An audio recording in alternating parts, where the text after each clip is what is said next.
Hiya, I'm Simone from England Nails, and in this video I'm going to show you how to apply Flubber.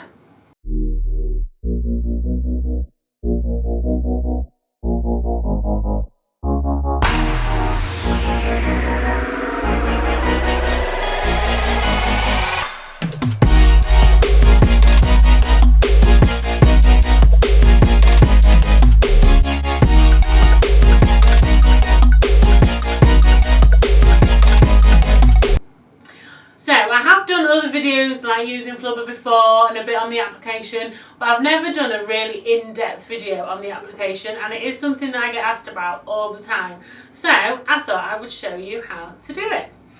So Flubber is our fluid rubber base coat. It's super popular. We sell bucket loads of it, and I use it myself all the time. It's one of my faves. So it comes in loads of different colours now, and Cover Flubber is just the one that I tend to use the most, so it's the one that I'm going to show you. The adhesion is absolutely amazing, and it is, as it says on the bottle, a soak-off builder base.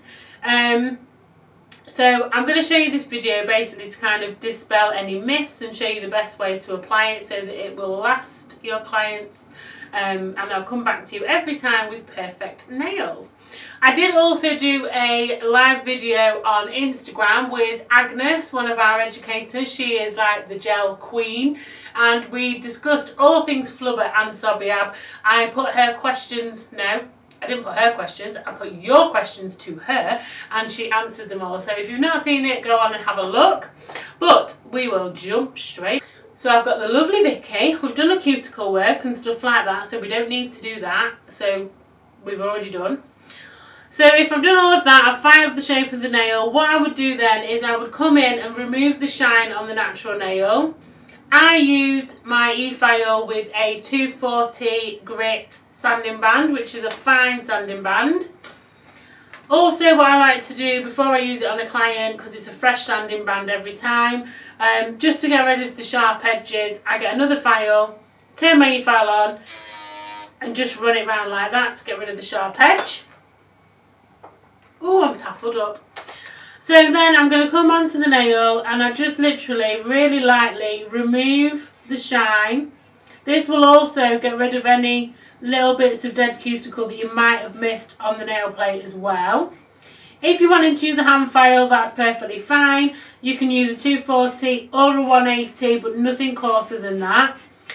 So it's perfectly fine to do this. I know that there's been lots of, I don't know how to say it, demonising of different techniques in the nail industry, especially recently. But it's perfectly fine to just remove the shine. I'm not going crazy. I'm not thinning out the nail plate. I'm not taking loads away. It's just literally removing the shine so we'll be able to get a really good adhesion. It's just like painting your woodwork at home. You wouldn't just wipe it down to get rid of the dust and then whack your gloss on top. You need to obviously do really thorough prep, make sure you've got a good key on your surface, and that's what's going to help your top product to adhere. So it's the same thing. So I'm going to dust it off, then I'm going to use one of our lint-free wipes and our pre-nail prep dehydrator. Give it a really, really good scrub-a-dub-a-dub. Get rid of all the dust and the natural oils from the nail, which again is going to help our adhesion. If you've used a cuticle remover, do this twice, maybe even thrice, to dehydrate it properly and get rid of all that cuticle remover. If you leave cuticle remover on the nail plate, it can cause lifting of your product, so you definitely want to get rid of it all. So once you've given it a good rub, I'm going to go in with my product, but first I need to tell you about something that I have seen quite a lot, and I did discuss this with Agnes on our live video as well. So there's been a bit of, I don't know if it's confusion with Flubber, but basically we've got fluid rubber, which is our clear one, and then we've got things like Cover Flubber, which is obviously pigmented. I don't ever use this as a base under this. It makes no difference to the adhesion. If anything, we found that Cover Flubber actually had slightly better adhesion for whatever reason. It's usually not the way with a product that's got added pigments, but this, it has a really, really good adhesion. So there is really no need to use this underneath this as a base first. I never have. The majority of my clients wear Cover Flubber. I use it on lots of people. They usually go about 3 weeks and come back, and it's perfectly fine. And I never ever use this underneath. For me, it's an extra step and an extra product, so it costs money, and there is no real need. Again, we covered it as well on the live on Instagram, so go over and have a look. So I'm going to go straight in with my Cover Flubber.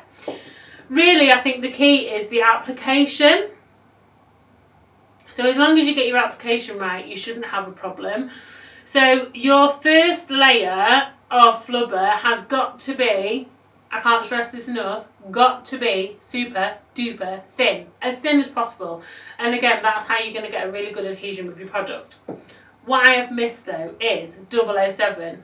I always use 007 Bonder first.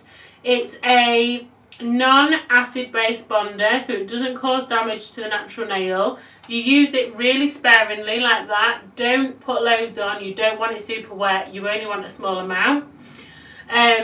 So you can see it dries pretty quick because I didn't put too much on.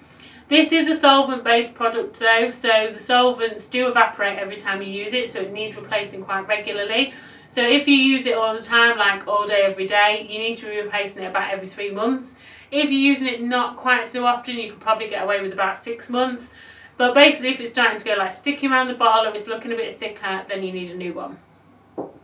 So once you put your 007 on, you're ready to rock and roll.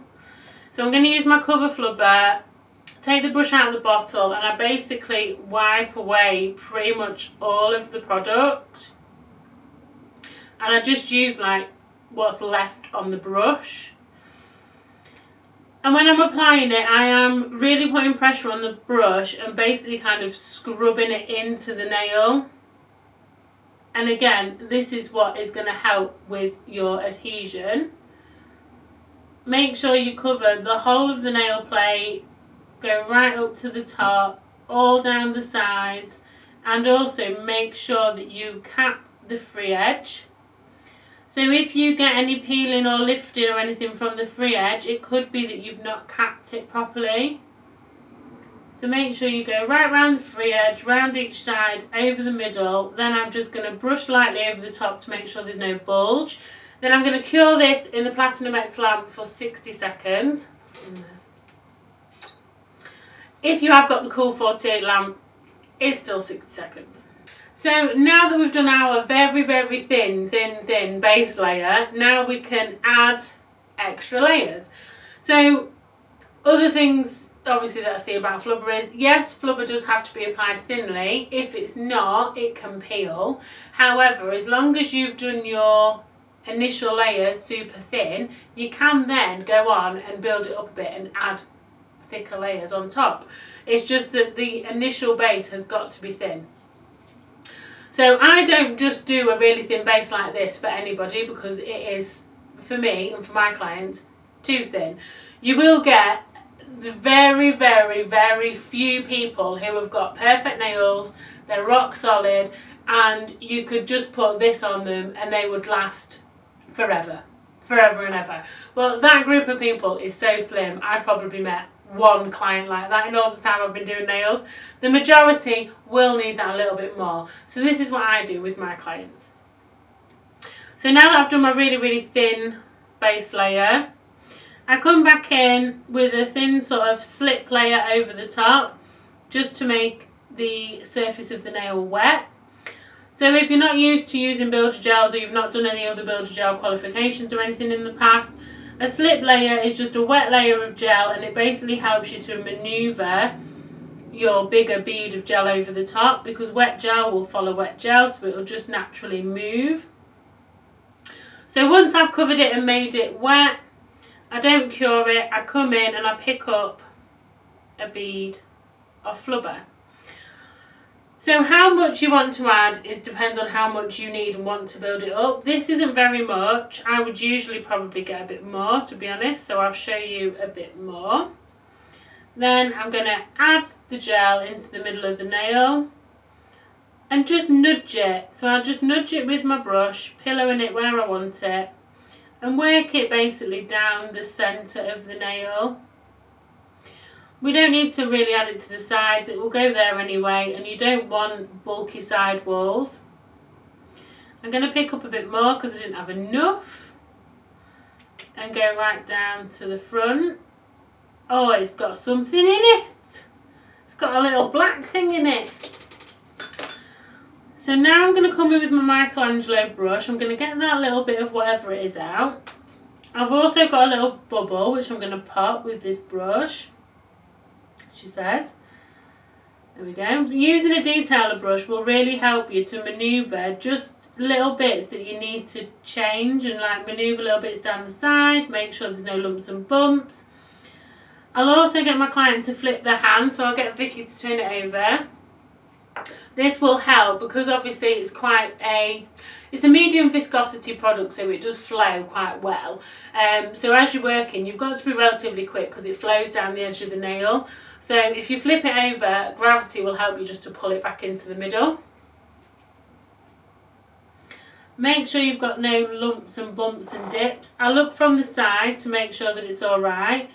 And if you're happy, then you can cure it in the lamp. So curing time for Flubber, if you have built it up a bit more like I have, so you've got a thicker layer, you need to cure it for longer. So I would cure it for at least 120 seconds in one of our LED lamps, especially something like Cover Flubber, because it is so pigmented. Obviously it takes a bit longer for the light to penetrate right through to cure it properly. So definitely make sure you've cured it for at least 120. So now it's out of the lamp and it's cured, hopefully you can see this properly. So you can see from the side, Vicky does have a naturally really high apex. She's one of those, bless her.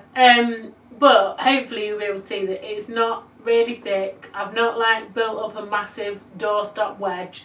It was literally just that bit more product to help people that need that added strength. And this is what I do on all of my clients, and they last really, really well. So now, however you're wanting to proceed, whatever your client wants, you can either add your eyelac on top, or if you're wanting to keep this colour, obviously you can just put your top coat on, however you want to roll. If you are wanting to add eyelac now over the top, what I would do is, and I do this with all of our bases, so I do it with Flubber, Sobiab, whatever I'm using, I use a little bit of the green cleaner, it's got to be the green one, and just wipe that inhibition layer off, and that will prevent any colour shrinking. So if you've ever gone straight in with your colour and you've got it pulling away from the edges and you're getting a bit of a gap around the edge and it's going a bit funny and pitted, that's probably why. So if you get rid of the inhibition layer with a small amount of cleaner, it should stop that from happening. So that is it. I hope you have enjoyed this video and I hope it helps you out. Don't forget to like and subscribe, and I will see you in the next one. Bye!